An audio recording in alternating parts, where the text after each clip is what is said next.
नमस्कार, स्वागत है आपका। आप देख रहे हैं हमारा खास शो विशुद्ध राजनीति। मैं हूं आपके साथ गुलविश। इस शो के जरिए बिना लाग लपेट एकदम निष्पक्ष रहकर हम आपको रूबरू कराते हैं राजनीति की हर छोटी बड़ी खबर से। तो चलिए शुरू करते हैं विशुद्ध राजनीति। लोकसभा चुनाव में आज चौथे चरण का चुनाव जारी है। चौथे चरण में 10 राज्यों और केंद्र शासित प्रदेशों की 96 लोकसभा सीटों पर इस समय वोटिंग हो रही है। आज चौथे चरण में 17 करोड़ 70 लाख वोटर्स अपने मत अधिकार का इस्तेमाल कर करीब 1717 उम्मीदवारों में से अपनी पसंद का प्रतिनिधि चुनेंगे।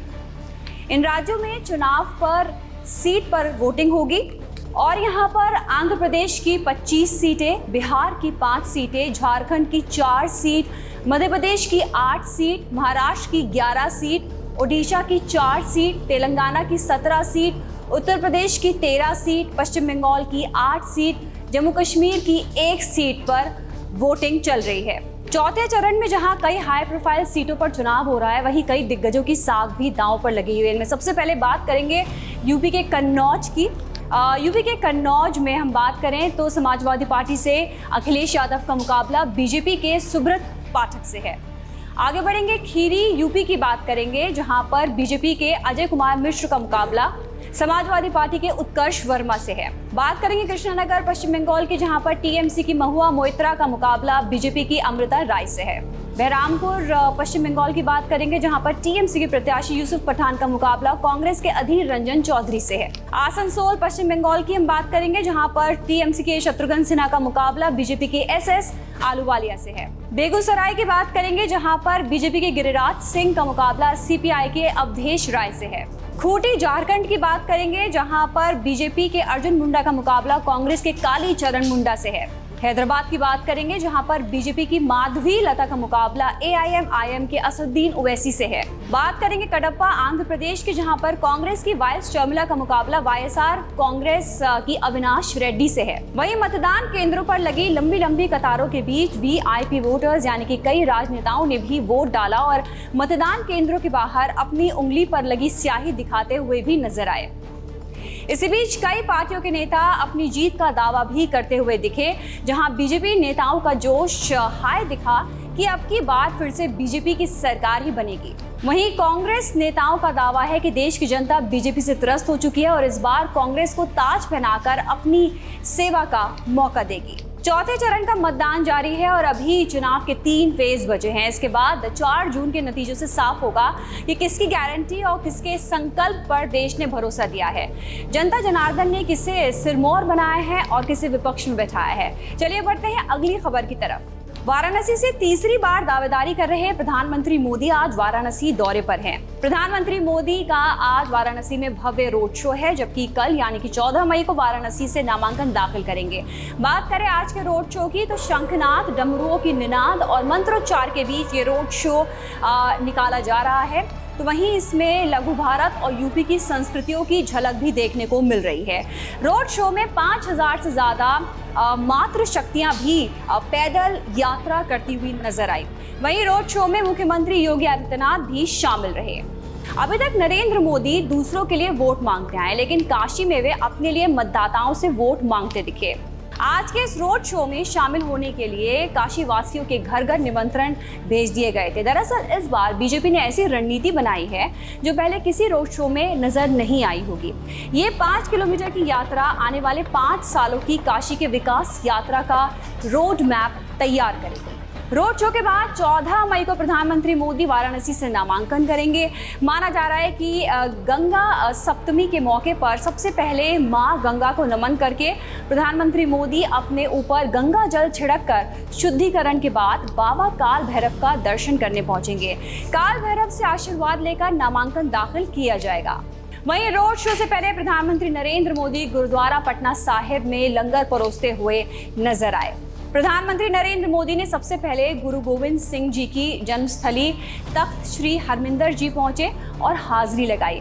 इस दौरान प्रधानमंत्री केसरिया रंग की पगड़ी बांधे हुए नजर आए। पटना साहिब गुरुद्वारे पहुंचे पीएम मोदी की कई तस्वीरें भी सामने आई हैं, जिसमें वे सेवा से जुड़े अलग अलग काम करते हुए नजर आए। इस दौरान वे गुरुद्वारे की बड़ी सी देग में बड़ी करछुल चलाते हुए नजर आए। वहीं पटना साहिब के बाद प्रधानमंत्री मोदी ने हाजीपुर में एनडीए के कैंडिडेट चिराग पासवान के लिए वोट मांगे। एक जनसभा को संबोधित करते हुए पीएम मोदी ने आरजेडी पर तीखे हमले किए।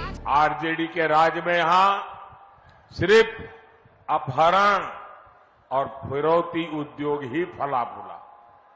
हाजीपुर ने तो देखा है कैसे यहाँ के उद्योग धंधे सब चौपट हो गए। आरजेडी कांग्रेस ने बिहार को सिर्फ पलायन दिया, बिहार को सिर्फ तबाही दी। वहीं प्रधानमंत्री नरेंद्र मोदी के कटाक्ष के बाद आरजेडी नेता भी पीछे नहीं रहे। आरजेडी नेता मनोज झा ने पीएम मोदी के 400 पार वाले नारे पर पलटवार किया और बिहार में बीजेपी की हार की भविष्यवाणी भी कर डाली।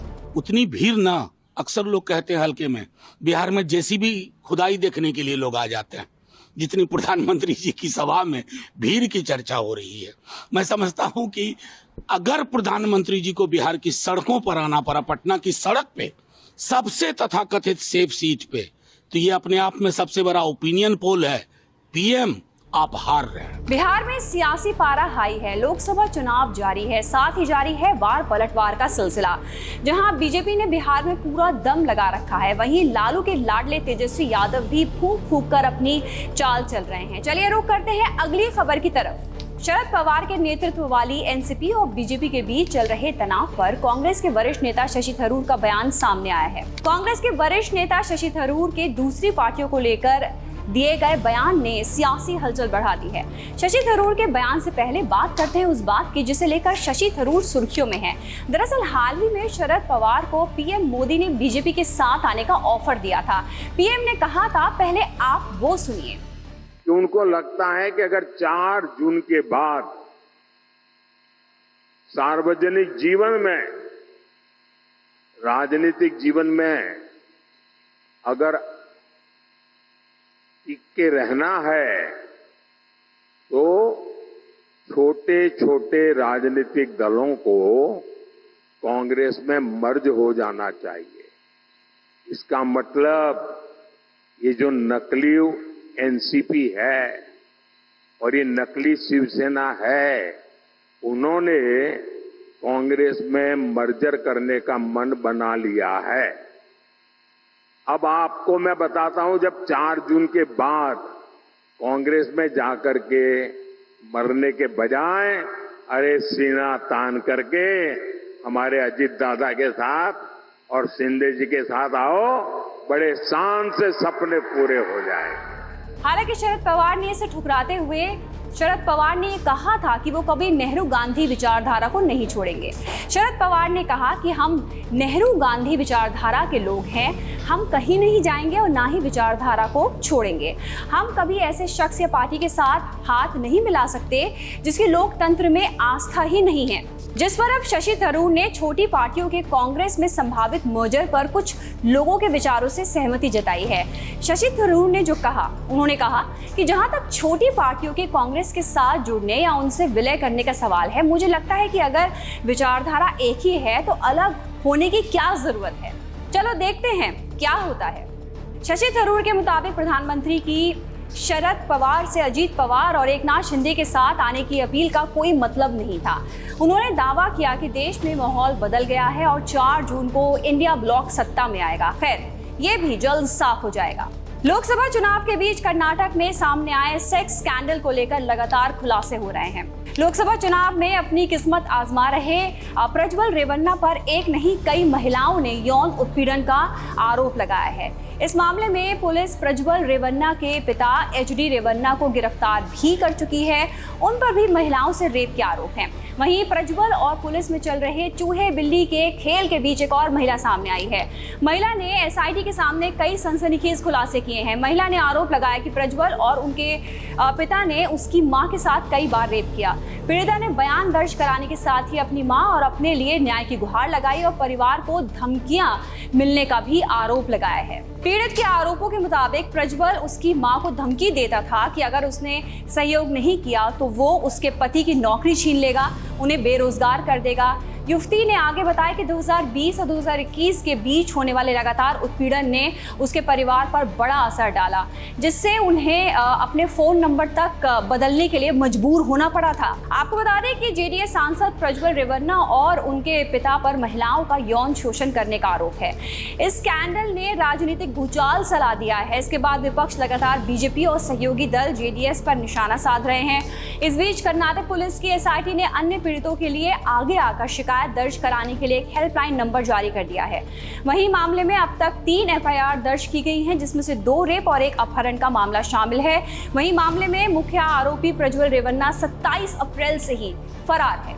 तो ये थी राजनीति से जुड़ी अब तक की सभी बड़ी खबरें। आप देखते रहिए श्रेष्ठ भारत। कल फिर से हाजिर होंगे, तब तक के लिए दीजिए इजाजत।